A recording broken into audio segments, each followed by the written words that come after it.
and gentlemen, boys and girls, welcome to the Off the Dome Show with your host, Thomas Brown Jr. Thank you all for being able to come out and watch us. This should be very, very fun. And it's going to be a lot of chaos. So let's roll with this thing, baby. So one of the many things we're going to talk about today, we're going to talk about free agency, recapping it real fast. Majority of that will be talking about the running backs and the kind of carousel that's going on with that. And then the NBA with the race going on at the top of the West. We'll discuss that as well. We'll talk about the dating scene. And then to close it off, at the end, we'll talk about the Nickelodeon documentary and just share our thoughts on that one. So thank you all who's watching us through YouTube and Twitch. This is going to be pretty fun. So let's do this thing. So with NFL free agency, I think it's very amazing just how much the NFL has pivoted in terms of the way teams view running backs these days. So if y'all remember the conversation, let's say 2 to 3 years ago, when running backs were trying to get big money and, they wanted some big contracts, there was always this idea of, oh, well, what's the point of paying them when they're not even going to be good as long, or they're going to get injured faster? What's the point of investing that much into a position that's going to deteriorate so fast, right? And so that was what the conversation was. That what happened, if you remember, the Jonathan Taylors and the Colts, Josh Jacobs and the Raiders, the list goes on, right? And I just find it so funny that this free agency in particular, I've seen nothing but running back moves all over the NFL. Okay, so you have Austin Eckler to Washington. You have Aaron Jones to Minnesota. You have Josh Jacobs to the Packers. You have DeAndre Swift to the Bears. You have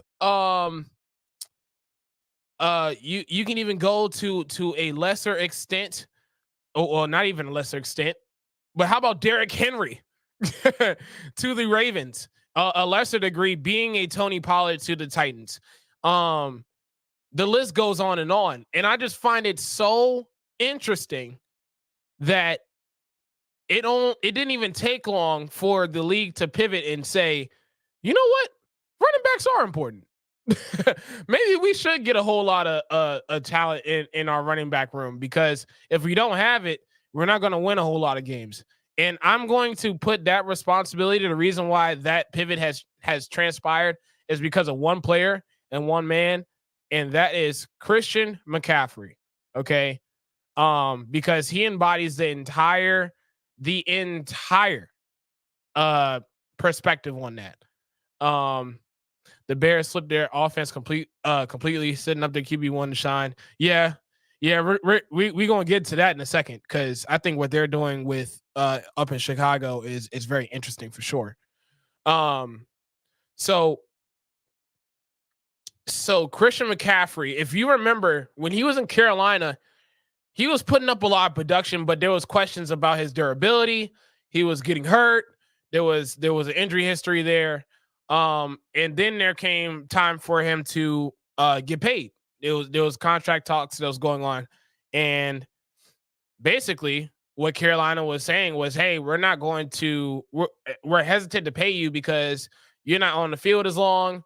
And even though you produce very well for us, we just don't see that lasting very long. That's basically what they said. So then the San Francisco 49ers take a flyer, trade for him, get him. And ever since Chris McCaffrey has been on that team, the San Francisco 49ers have gone to the NFC Championship game and have gone to the Super Bowl this past year with him at the helm at running back. and having one of the most productive seasons of his career.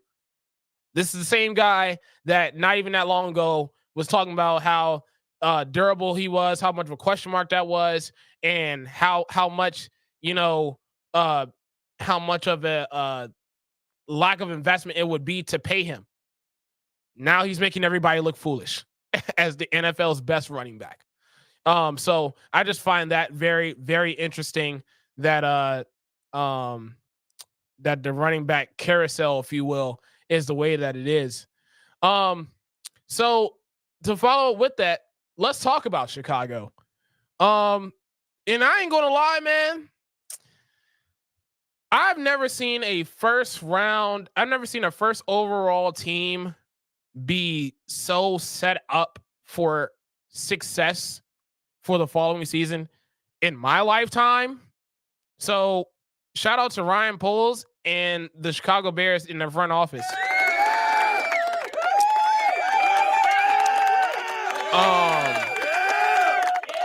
Because they are putting a group around what looks like to be Caleb Williams. I know everybody wants to have a conversation about a Jaden Daniels or whatever the case may be. And if Chicago does decide to pull a swerve like that, it'll be interesting to see Twitter or X go into disarray. But this is the best case scenario for Caleb Williams. I don't think, or for any number one overall pick, right? So Chicago got rid of the distraction in the room by trading Justin Fields to Pittsburgh. Then you have moves with DeAndre Swift at running back. You still have DJ Moore. You still have Cole Kmet. You're beefing up the defense with Kevin Byard in the back end. Granted, he didn't do too well for my Eagles, but that's neither here nor there. He's now in Chicago, right? You re-signed Jalen Johnson to a 4-year deal, which, if you break down his contract in totality, is not too bad. So you have those moves. Then on top of that, you said, you know what, man? Let's see what's going on in LA. And then you start hearing reports about Keenan Allen, his contract situation. And then they sat up there and said, hey, we'll take you. So now you have Keenan Allen, DJ Moore, DeAndre Swift, Cole Kmet, Gerald Everett. I totally forgot about him. That was a sneaky signing that I think will be pivotal for their growth in terms of their roster right now. A offensive line that got better towards the end of the year last year. That will continue to improve as well, because they're all young, by the way. Everybody forgets that. That's the thing. So you have that going on. And then you insert Caleb Williams. I'm not going to lie, and I don't want to press this button, but if Caleb Williams struggles at to a degree where it just looks like a straight up bust for Chicago, this is on Caleb Williams. It is. There's no other way I could say it. There's no other way I could put it. I don't think there's ever been, and chat, y'all can let me know. I don't think there's ever been a number one overall team in the last 15 to 20 years that has been set up to this degree, to this extent. And oh, by the way, I forgot to mention that the Chicago Bears also have the 9th overall pick as well. So not only are you having these pieces in with the trade of Keenan Allen, with the pieces of DeAndre Swift and Gerald Everett, you still have the 1st and 9th overall picks in the draft, which can also help the offense. It wouldn't surprise me if they used the 9th pick to either trade up, to trade down and get some more pieces if they wanted. They can even get a Romeo Dunze if they wanted to. There are so many different avenues that Chicago has walked itself into that it is impeccable. Good morning, Christy. Good morning. Yeah. Or good afternoon over here. Anyways. So yeah. That's what's going on in Chicago, man. So it'll be interesting to see how it goes from here, especially with the draft ramping up coming up next month in April. So now I want to talk about the Jets real fast. They recently signed for Mike Williams a 1-year, $15 million deal. And they did. It sucks that we couldn't see Justin Fields shine with this offense. Yeah, but Christy, you already know where I'm going with this. I'm not gonna go there. I'm not gonna go there. But if you know, you know. Like you only have but so much time to prove whether you should have that kind of backing of the front office. That's just the unfortunate reality of being a first round selection at quarterback. But anyways, they signed Mike Williams. The Jets signs Mike Williams to a 1-year, $15 million deal. And it's a move that bodes well for both parties. But it also has a lot of cautionary tale behind it, right? So Mike Williams is coming off of a torn Achilles, torn ACL, torn ACL again the year before, if I'm not mistaken. Yes, we have. Sauce Gardner. Yeah, that's a bad man. That's a bad man. Okay, so he's had an injury history that's been pretty bad. And I've talked to people plenty of times behind the scenes where we've had conversations when it comes to Mike Williams, and I'm like, for a wide receiver 2, this is about as best as you can get. The problem is that he's 6'5" with derailing injury after derailing injury. And so that just raises the cause for concern in terms of what production you'll get from him. But I think for 1 year, hey, look, let's see what we can do with Aaron Rodgers at the helm. If it's Aaron Rodgers, because of course he has to have some type of limelight in some other department that's not football, of course. But here's your opportunity, man. You go from Justin Herbert to Aaron Rodgers. I don't think it gets much better than that. But any A-Rod news? Is he healthy again? I would hope so. I would hope so. I ain't gonna lie. At this stage in the game, with everything else that I'm hearing about Aaron Rodgers in terms of him being a part of the political side of things, all I know is when it's all said and done and I look at week 1, that boy better be healthy or he better be in someone's front office or someone's office. That's just where I stand with Aaron Rodgers these days. It's just, but that's neither here nor there. But for Mike Williams and the Jets, I think it's a great move. You pair Mike Williams up with Garrett Wilson and Aaron Rodgers with Breece Hall. So you beefing up that offensive side of the ball, along with the other move they made for Tyron Smith at left tackle, which I think is fantastic of a move. And it's going to be interesting to see what happens if and when Mike Williams comes back on the field. And it's gonna be one of those scenarios where you have to ask, how committed are you to Aaron Rodgers now? Because the moves that the Jets are making is to say, hey, look, man, like, we like you, we love you, we want you to be the savior. We're looking for you to come back, but my God, like, we trying to do what we can with what we got. So, A-Rod, I'm gonna need you to do your thing. That's so I just think there's a little bit more uh uh of a uphill battle for Aaron Rodgers to climb this season in terms of what the Jets do or don't do for that matter. Of course, I might as well talk about my Eagles as well. You know, we managed to get Saquon Barkley on a 3-year, $30 million deal. We also added Bryce Huff to add to that pass rushing core that we have. We decided to keep Josh Sweat, which is pretty cool. Obviously, we have the retirement of Jason Kelsey, which is going to hurt us a lot because there's no like way of recovering from that. But that's just the reality of it all. And then you have shout out, Joe. Appreciate you, man.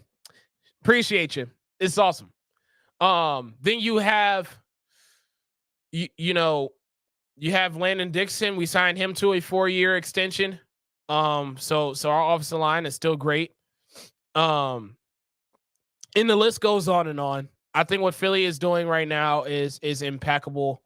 Along with, it'll be curious to see what it's like to have as Kellen Moore offensive coordinator with what up, Chrissy? Yep. You already know, Chrissy. You already know.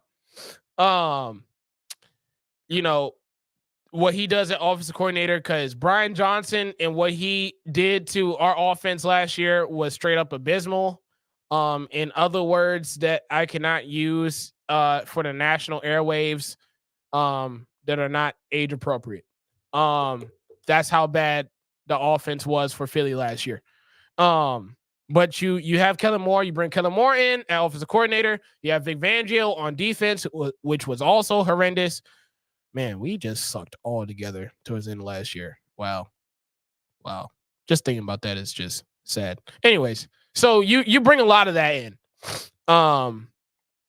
You bring a lot of that in. So it's a cause for change, and it's also adding a lot of pressure on a guy who we all thought was going to get let go, if we're being totally honest, and Nick Sirianni. Because at this point, we need to figure out, hey, is he worth making this risk again? Or do we need to pivot in a different direction as far as head coach? So it'll be interesting to see what Philly does. And there's still some people left on the free agent market, man. If Philly can get Justin Simmons, man, if we can figure that out, boy, I tell you, I'll be A-okay. Eagles were the biggest appointment. Yeah, don't remind me, okay? Don't remind me, okay? Although one could definitely make the argument that Jacksonville Jaguars had just as bad of a dip, but no one wants to talk about it because the Eagles went to the Super Bowl the year before. Yeah, that's just the way the cookie crumbles. So well done by Philly. So let's shift over to the NBA, shall we? The NBA Western Conference, as we all know, is about as loaded as ever before. The race to the top seed is insane. You have the Thunder who are number 1 right now, but the Nuggets are right behind them, with the Timberwolves right behind them. And then you have the Clippers that's not too far away from this conversation also. And I just love the way that things change in a season's time, because if you remember last year, the Timberwolves and the Nuggets were facing each other in round 1, with Timberwolves at an 8 seed trying to knock the Nuggets down, and obviously it did not work, but they did give them some fits. Now they're near the top of the West right now, where literally not a single team in those 4 teams I just mentioned can afford to lose a game from here on out. That's how crazy of a race it is, because if say a Thunder lose a game, say a Nuggets lose a game, then you have the Timberwolves and the Clippers jump a spot. Then you have like the musical chairs is going on in the top 4 in the West is awesome. I think this is the kind of parity that we've been wanting in the NBA for so long. And we finally get it now. We finally get it now. So it is exciting. It'll be interesting to see how the rest of the season turns out. Who's able to get that number 1 seed? Who's able to get that number 2 seed? What the play-in looks like. The Lakers and Warriors are in those 9 and 10 spots. Dallas, Phoenix are in that 7, 8 spot. Those teams are shuffling around as well. So there's a lot of different moves. There's a lot of different moving parts going on in that Western Conference, man. So every game from here on out will be very pivotal, and I am so excited. I am so excited. So thank the NBA and Adam Silver for getting a job done, for making sure that everybody's able to eat. So that's awesome. That's awesome. Now we're going to shift gears, and we're going to talk about the dating scene. Oh boy. This is going to be very interesting. Okay, so when it comes to the dating scene these days, right? I don't think there should be any privacy in saying this, I guess. But I am a single guy these days, right? And so I had a conversation yesterday about why why is that the case? Like what is the reasoning why that may be? And I said, you know what? It's kind of twofold.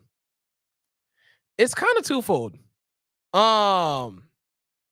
Right? Because on one end, so for me personally, it's 3 things, right? One, I need to get stabilized in terms of different spill the tea. Oh my god.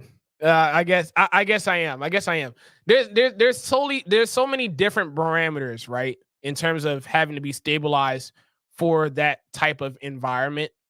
When it comes to a relationship, of any kind, friendship, relationship, whatever. That me personally, I'm not there. There's still a lot of things that, if we're honest with ourselves, we need to take the time out to honestly learn what doesn't work, what does work for us, what makes us who we are. How how we handle certain situations when they arise, how we address certain situations when they arise, how do we communicate, things of that nature. Those are all different parameters that, if you don't have a certain level of understanding, if you do jump out there and decide to make a decision to say, hey, you know what, I want to test the waters, you'll be testing the waters all right, and it will not turn out well. I'm gonna just tell you that right now. So you have that aspect too. And then I also brought up, I said, this sounds crazy to say, I guess, given my age and everything else, but I have standards. And because of those said standards, there is a lot of things I have to take in consideration when I do, think about wanting to date you or talk to you, whatever the case may be. So I know for me, it's like, I want to have a partner.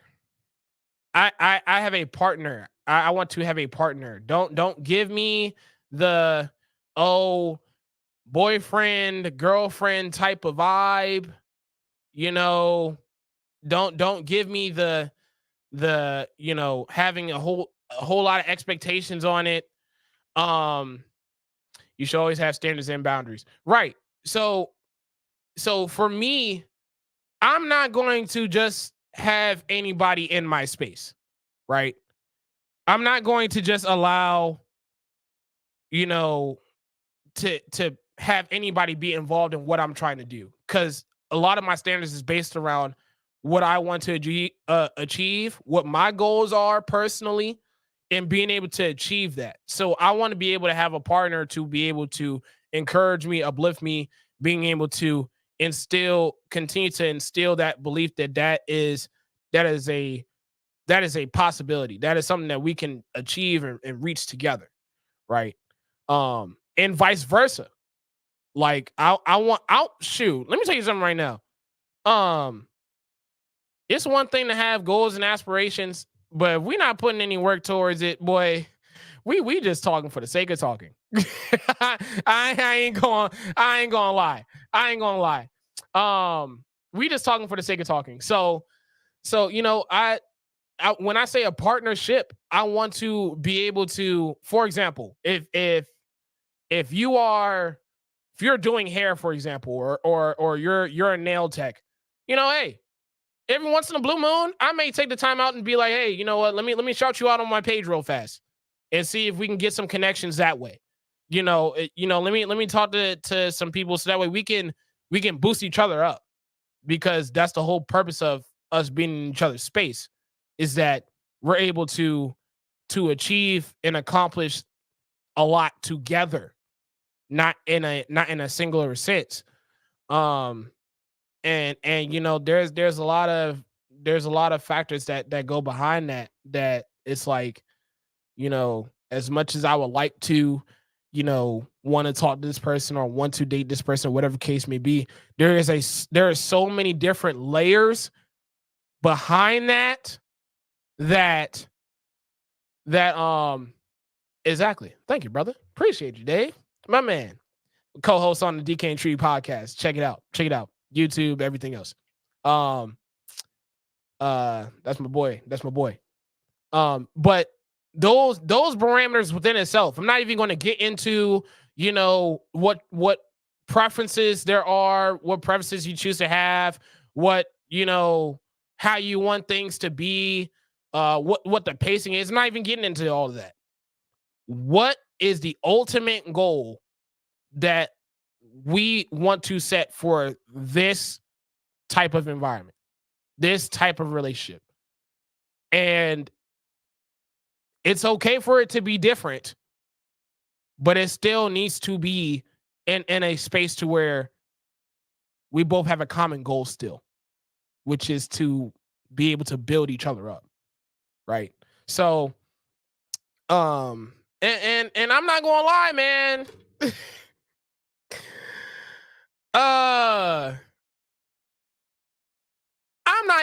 Let me just say this. Those in my age group, I feel like just don't we just don't have it together, man. We just don't have it together. Shouldn't the goal be marriage?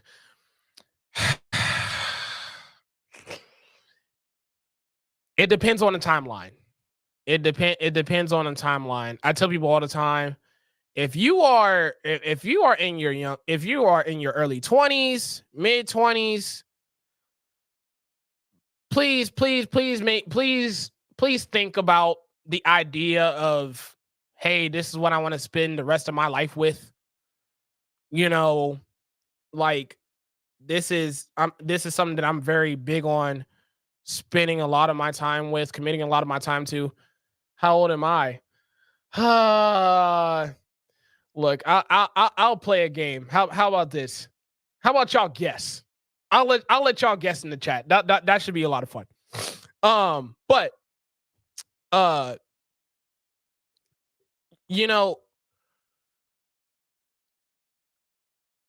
if you're in your early 20s, I feel like we're still in that time frame of we're still trying to figure out who we are, and oh my God, 30? Oh, you're so kind. You're so kind. I wish. But because there's so many things that you have yet to experience in that timeline, right? Um, there's been a lot of both positive and negative experiences that you haven't you um um uh, good for you. Thanks. Don't cheat. Don't cheat. Don't cheat. Don't cheat. Don't cheat. Over 30? Oh my. Okay. All right. Okay. Okay. This gotta stop. This gotta stop. This gotta stop. But you know, that's basically what it is. Like, hey, you know, early mid 20s, that's where, if we're being honest, that's where all the partying's going on. That's where all the adventures are transpiring. We're trying this, we're trying that, because at the end of the day, we're still trying to figure out, like I've said before, what works, what doesn't work. And oh my God. This is terrible. So you're still trying to figure that out. And like I said, there are special circumstances where, you do find you absolutely. It sure did. That's why shoot. I mean, y'all can still keep the guesses going. We still haven't found the right answer yet. But yeah. Um uh so that's what I will say as far as that type of age range, that there's so many different things that you have to consider and think about, that that 19. All right, we're getting closer now. Jesus Christ, 19. I like to think that I sound a little bit more articulate to be 19, but my God. Okay, maybe it's just me. All right, that's cool. So yeah, those are the type of parameters that's going on during that time frame. Once we get into the 27 up sort of conversation, then it becomes, oh, all right. At this point, at this stage, you hope and pray that you're in a situation that is stabilized in terms of income being concerned, in terms of where your mental is at, where your emotions are at. You've gone through this experience, that experience, both positive and negative. You've had that history already in your back pocket. If they give up, I will answer. Okay, I'll give them the next look, Dave. I'll give them the next 10 minutes. I'll give them the next 10 minutes. They got more than enough time to figure it out. But you would hope that at that moment in time, there is some sense of stability there, because that's the only way that anything will work. Think about a house. The house will not stand if it doesn't have a stable foundation, right? The same rule applies when it comes to relationships as well. If you yourself are not stable in what you know about yourself and what you desire your partner to be, then I don't care who you are. I don't care what advice you've gotten. When your 2 feet are in that type of environment, it will never work. So it is important to have that type of understanding, and that type of that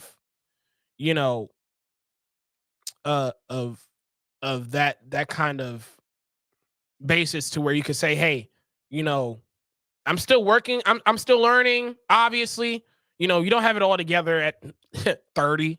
Obviously, there's so many different things that change even after that time, that be like, oh, okay, there's still another gear, there's still another step, right? But once you get out of that experimental, adventurous stage, then the dust settles, and then it's like, oh, okay, all right, I know what I want, I know myself, I know what I can and will not tolerate, I know what I can and will not allow. I know what works for me. I know what doesn't work for me. And at that point, the hope and prayer also is that you're able to communicate that with said partner, in a manner to where where both parties can understand. So, um, that's you know that's kind of what the different parameters are in terms of what the goal is. And like I said, it's very it depends on the situation. It's very subjective. So, um yeah, I don't want everybody thinking, oh, the ultimate goal is marriage, like it's married at first sight. Like that's not that's not what it is. That's not what it should be, in my personal opinion. um you know but hey, that's just me. So, uh yeah, man. But the dating scene in my age range, I'm gonna need y'all to get it together to a certain degree, please. For me. for for me. I'm only speaking for me. Maybe some other guys too, and maybe some other ladies too. But for my age range, my God, we are we are not doing what we're supposed to be doing. I'll tell you that right now. Um, so that is that. Um, uh, I'll still give him until the 40-minute mark. Why not? Um, Lastly, we'll talk about the Nickelodeon documentary. For those of you that haven't seen it yet, I implore you to take a look. Even if you haven't, I'm pretty sure if you've been on X, if you've been on Instagram, even if you've been on YouTube, you've seen clips of a Drake Bell, of different actors who were going through some um very yeah, it was tough to watch. Um Very troubling waters. I think that's the most appropriate way of putting it. Um, you know, Definitely putting in perspective of what goes on behind the scenes on the set. Um and wow. Um I haven't even finished watching the doc entirely because there were some moments where I'm watching it and I'm kind of like, wait, really? This is really what was going on? And I always had that question, I always had that comment because if you think about the shows that are involved, your Drake and Josh's, your Sam and Cats, your iCarly's, your Zoe 101s, like the list goes on and on. Ned's Classified, the list goes on and on. It's like I would have never thought that this was a thing at all. But of course, you don't even think about it being a thing. Literally speechless the whole time. Me too. Me too. I just um maybe maybe uh maybe a Nick Cannon, um maybe just I think what it is for me is the fact that this has gone on for so long, with the severity of what it is. Um and like I said, if you haven't watched the documentary, please take the time out to watch it, um to learn about it. I don't even think it does it justice with me talking about it. Um I kept thinking about Disney as well, because if they got this going on, what? Yeah, that's what I was thinking too. And so, and the vital point that it gets to, okay, we're at 40. Final answers. What's the age? Final answers. What's the age? What we got? What we got? What we got? What we got? What we got?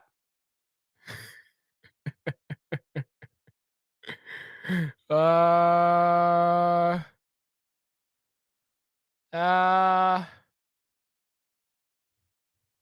um, but yeah. So you have and it all goes 27, 27.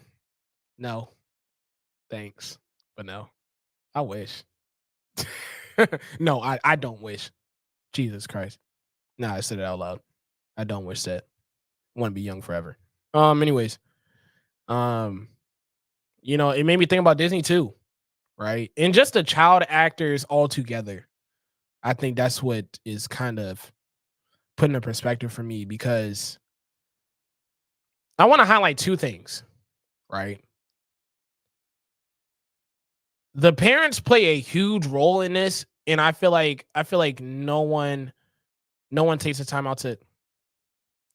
All right, all right, all right. That's kind of crazy. That's kind of crazy. All right, 24. We getting hotter. We getting hotter. I'll tell you that much. We are getting hotter.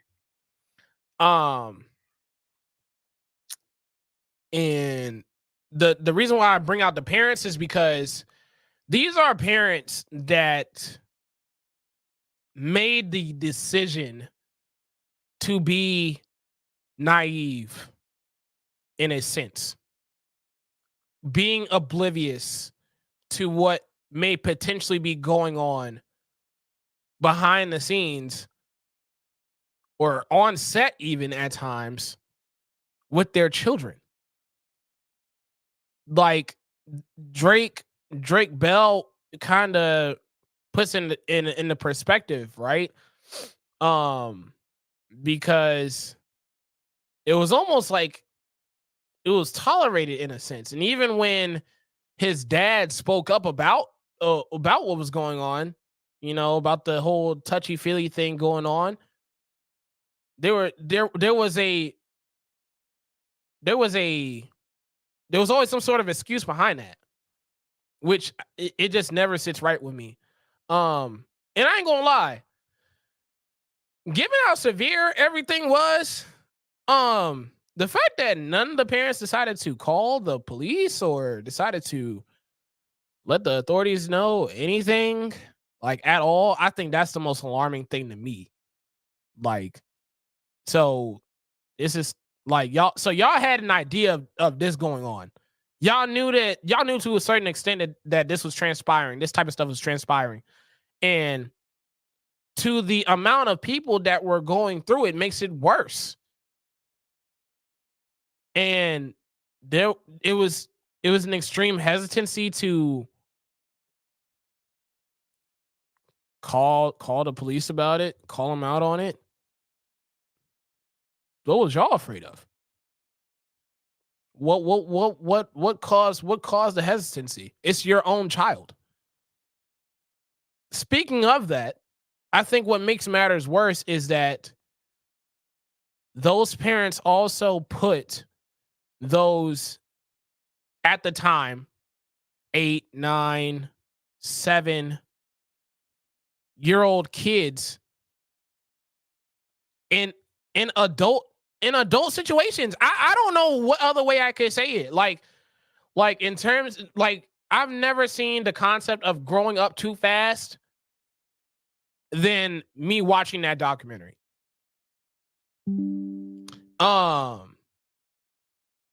Like it's just, it's insane. You're basically putting these 7 to 9 to 12-year-olds in the limelight for the foreseeable future, for them to be the breadwinner of the entire family at 9, 10 years old, and you're okay with that.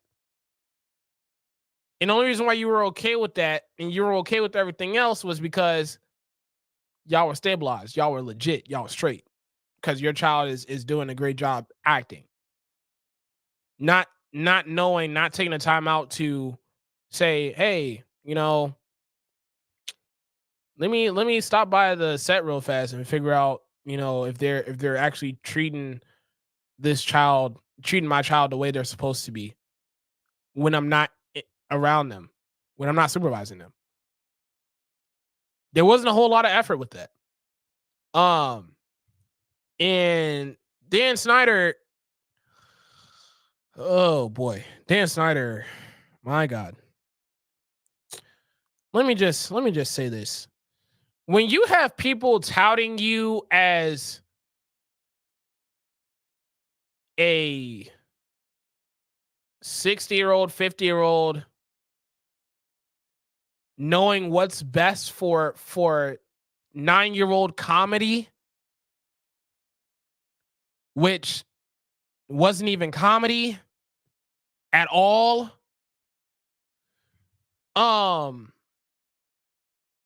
Is gross. It's disgusting. Um,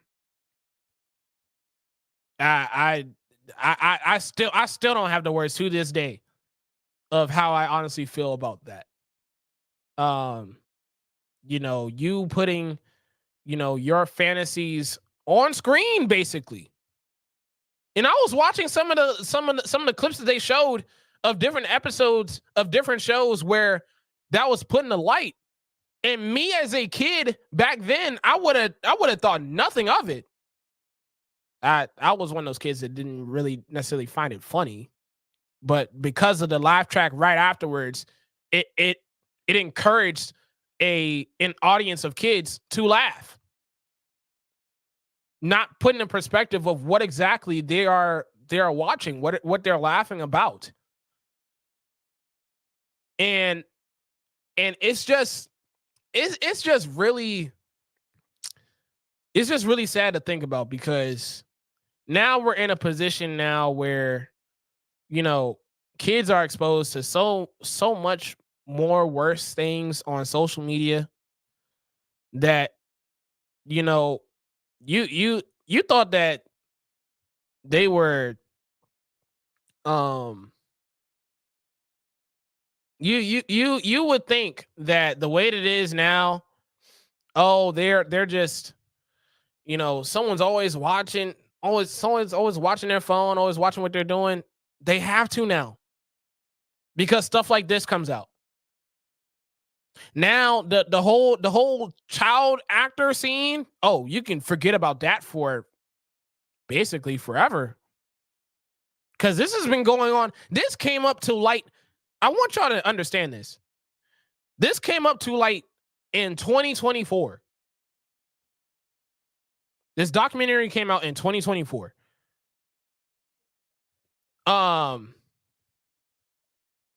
Parents see that check and turn a blind eye. Sad but true. Yeah. But that's insane to me. That's insane to me. Because then when you have people like a Jeanette McCurdy that has a whole book, I'm not going to share what the name of the book is, but if you know, you know, about their mother, it's stuff like this. It's like, oh, okay, I see why. I get it now. It makes sense now.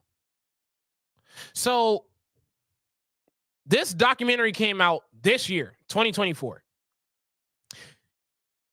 These different situations have been transpiring since the late 90s. The late 90s. Early 2000s is when you could, if you want to put a benchmark on it. And we're just now hearing about it. That's insane. And I swear, and correct me if I'm wrong, but I haven't seen a single police report, not a single allegation up to this point about the entire thing until now. So then it makes me raise an eyebrow that says, if we have never gotten a documentary, either A, this is still going on, or B, we wouldn't find out about it until, unfortunately, and this sounds crazy to say, but someone dies. And then when their family member speaks out about it. That's concerning to me. That's concerning to me. So I'm glad Exactly. So I'm glad that they took the time out to put this out, to put the limelight on it. Now, if you're asking me what changes after this, I don't know. I hope that there are so many different people that are called to the stand. If this isn't a legal matter, it is now. It should be. I ain't gonna lie. It should be. Because I'm looking at the parents, I'm looking at Dan, I'm looking at the higher ups. Because by the way, these are sketches that Dan puts up, but it goes through 3 different sets of reviewers before it actually goes on screen. So I'm looking at them. I'm looking at the higher ups that didn't take the time out to actually look into it. As far as what makes you think that this is actually comedy for a 9-year-old, for a 8-year-old, a 7-year-old? Not actually looking into it. I'm looking at like when I tell you everyone's in question, no one's safe. No one. And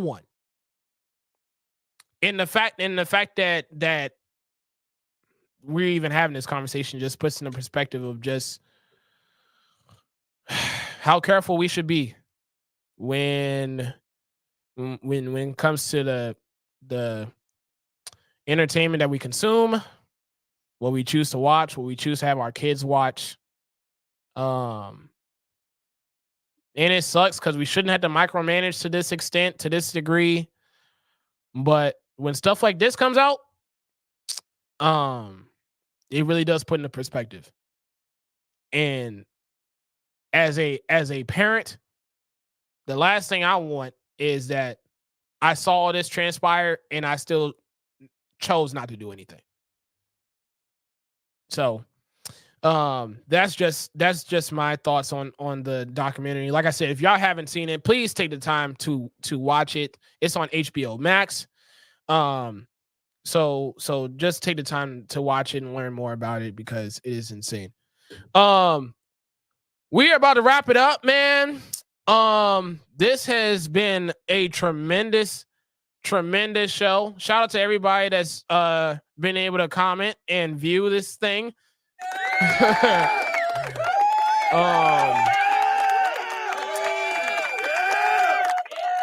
This has been great, man. This has been great. So and by the way, just so I could answer it for you guys, because y'all did not get it right. The answer is 22.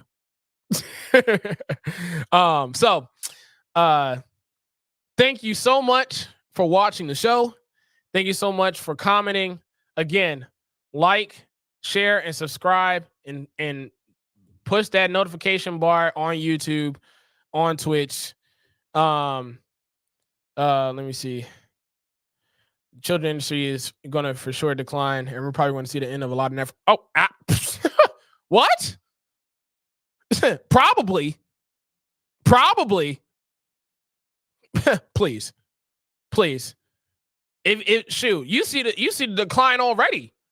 Now think about it. Now these days, we're seeing nothing but cartoons now. We're seeing more cartoons than we're seeing live action films now. Oh yeah.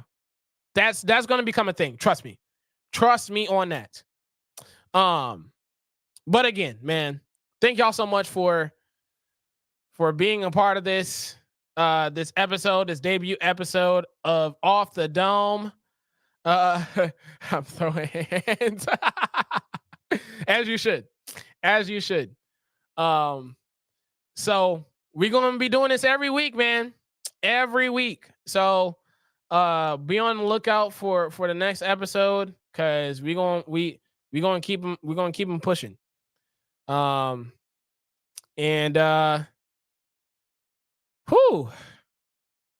before we get out of here, let's have some commercials then today, shall we? Streetwear is not dead.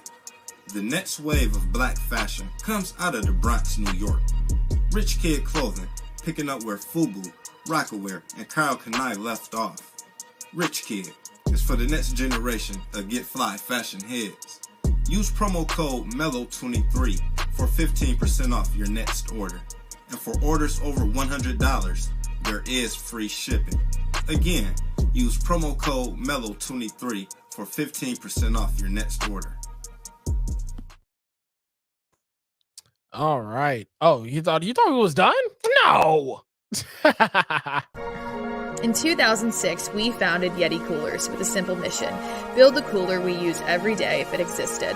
One that was built for the serious outdoor enthusiasts rather than for mass discount retailers. One that could take the abuse we knew we'd put it through, out in the field and on the water. One that simply wouldn't break. We decided early on that production innovation would come from necessity and first-hand experience, not from market research and data analysis. Today, Yeti products perform when it matters most. Whether that be an excursion into the remote Alaskan wilderness, chasing redfish on the Gold Coast, or just getting together with friends in the backyard, we make gear that helps you stay out longer, travel farther, and live harder.